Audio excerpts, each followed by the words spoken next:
어느 날 갑자기 누군가가 서울의 모든 건물을 하얗게 만들고 하얀색 말고 다른 자동차는 못하게 한다면 어떨까요? 놀랍게도 진짜 이런 도시가 있습니다. 여기도 하얀색, 저기도 하얀색, 어딜 봐도 하얀색. 집들은 다 비슷하게 생겼고 어마어마한 건물들도 하얀색이죠. 그러다 보니 빛이 반사돼가지고 안 그래도 뜨거운데 더 더워.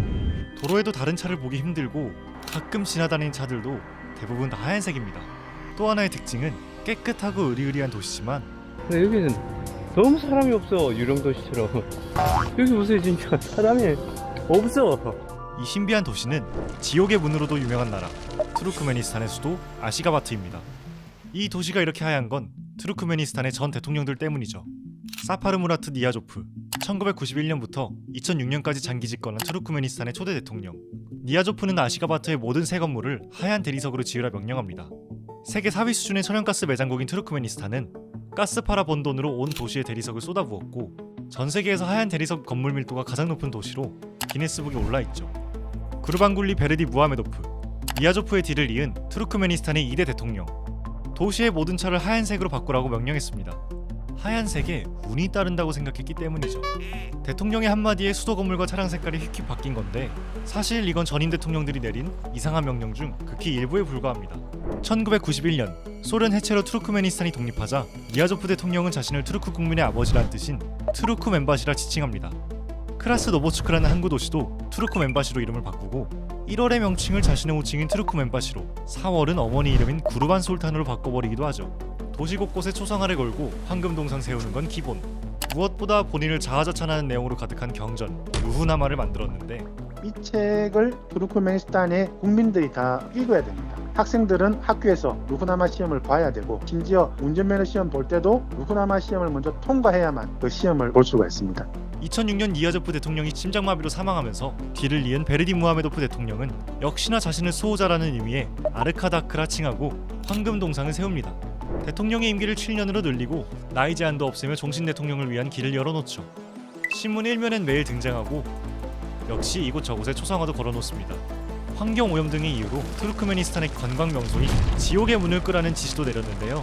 불을 꺼야 된다 아니면은 뭐 환경오염 문제가 있다 이런 것보다도 약간 자신의 그 변덕 때문에 그럴 때도 많아요. 뭔가 자신의 권위라든가 아니면 영향력을 과시하는 차원에서 뭐 불을 꺼라라든가 그런 얘기를 했을 수는 있어요. 전임 대통령과의 차별화를 위해 루후나마를 폐지하고 바뀐 월 이름을 원상복구하거나 야당을 허용해 다당제를 도입하기도 합니다.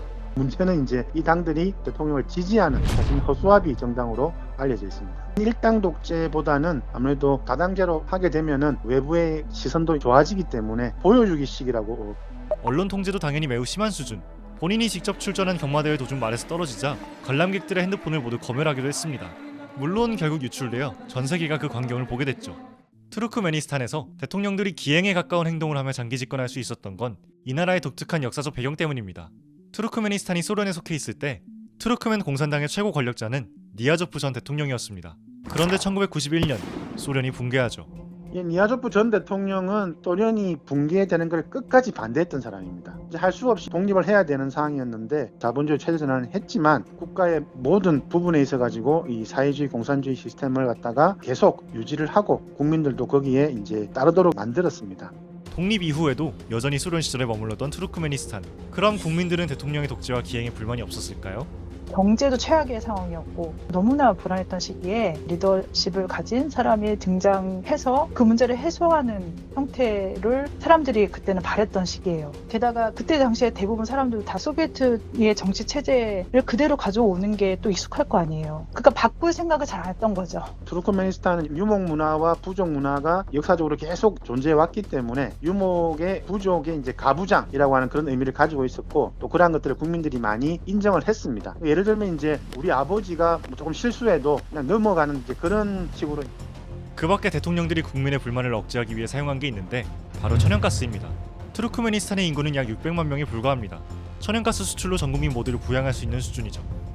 국민들한테 각종 세금이라든지 이런 것들은 면제를 하고 국민들이 이제 그러한 부분에 대해서 이제 많이 만족을 합니다. 중요한 것은 이제 이런 막대한 수입이 국민들한테 제대로 배분되는 것이 아니고 정치권으로 많이 들어간다는. 독재자가 만든 웅장한 도시와 동상, 지도자들의 우상화, 엄격한 통제. 이거 어디서 많이 본 것 같지 않나요? 물론 북한과 차이가 있다면 가족 세습을 하지 않았다는 거였지만 얼마 전 베르디 무하메도프 대통령이 돌연 사임하면서 조기 대선이 열렸습니다. 그리고 새로 선출된 대통령은 세르다르 베르디 무하메도프, 구르반굴리 베르디 무하메도프 대통령의 아들이죠. 가족 세습까지 하게 된 투르크메니스탄, 그래서 중앙아시아의 북한이라 불리기도 합니다.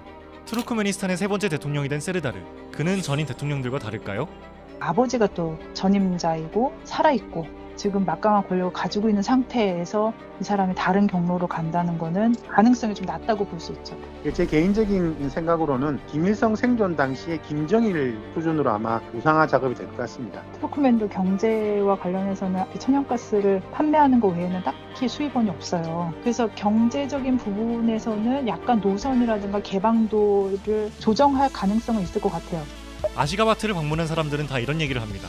사람이 없다. 앞으로 투르크메니스탄은 어떻게 달라질까요? 늘어나는 건 큰 건물과 황금 동상일까요?